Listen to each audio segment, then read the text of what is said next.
L'hémicycle de l'Assemblée nationale cette nuit, le gouvernement a fait voter un amendement qui, de fait, lève le secret médical dans les collèges et les lycées. Colère de l'opposition. Pour bien comprendre, Virginie Riva avec nous. Bonjour Virginie. Bonjour.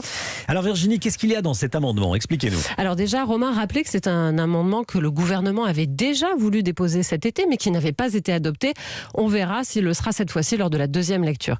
Il doit concrètement permettre aux chefs d'établissement du premier et du second degré de connaître le statut virologique et vaccinal de leurs élèves. Jusqu'à maintenant, c'est une donnée que seule l'assurance maladie avait. Protection du secret médical oblige. Alors concrètement, au primaire, cela permet de savoir qui est positif et qui est cas contact, donnée plus que précieuse, d'autant que dans le nouveau protocole qu'expérimente le gouvernement dans 10 départements, désormais, dès l'apparition d'un cas, on teste, mais on ne ferme plus la classe. Mais sur le terrain, ce que disent les directeurs d'établissement, c'est que c'est compliqué puisqu'ils ne peuvent se fier qu'à la déclaration sur l'honneur des parents, sans aucun contrôle des résultats. Au second degré, c'est surtout pour savoir qui est vacciné. La règle étant que s'il y a un cas de Covid, les élèves vaccinés peuvent rester en classe. C'est aussi pour faciliter les campagnes de vaccination. Le principal ou le proviseur, nous dit-on rue de Grenelle, serait seul au courant avec le médecin scolaire et pourrait discrètement écrire aux parents ou les appeler pour leur conseiller de faire vacciner leur enfant. Directeur qui conserverait les données médicales durant une année scolaire pour la vaccination, 2 mois pour les tests.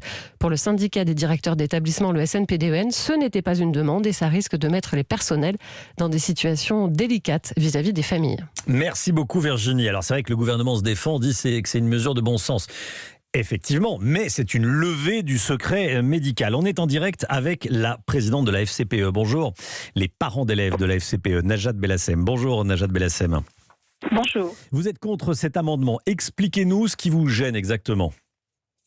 Écoutez, plusieurs choses. La première, bien évidemment, c'est ce que vos collègues viennent de rappeler, c'est-à-dire que on est sur une levée du secret médical pour des mineurs quand même, alors que le secret médical c'est un droit en France.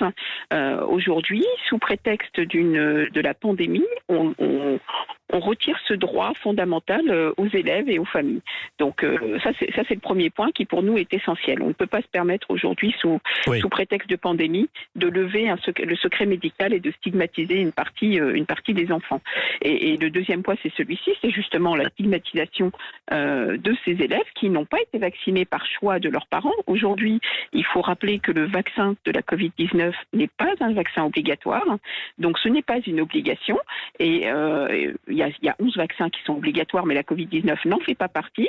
Donc aujourd'hui, on va stigmatiser en fait une partie des élèves parce que leurs parents auront fait le choix et ont la liberté, tout simplement, de ne pas faire vacciner leurs enfants. Donc, et en plus, d'après ce que vos collègues viennent de dire, on va mettre une pression supplémentaire sur ces parents-là pour faire vacciner leurs enfants. Donc ça, c'est totalement inadmissible.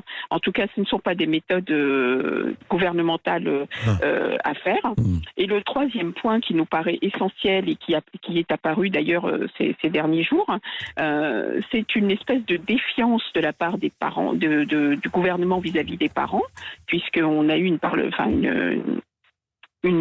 responsable du gouvernement qui l'a insinué chez vos collègues il n'y a pas très longtemps, hier je crois, parce qu'en fait les déclarations sur l'honneur qui sont faites aujourd'hui par les parents sont bien des déclarations sur l'honneur signées par les parents.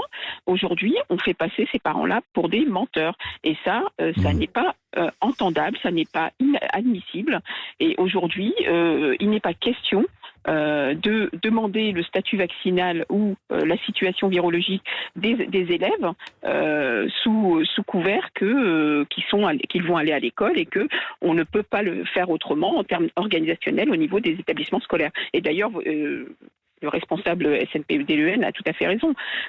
Ça met encore plus de difficultés par rapport aux chefs d'établissement qui sont déjà dans une difficulté première qui est celle du protocole sanitaire. Merci Najat Bellassem. Merci beaucoup. On a entendu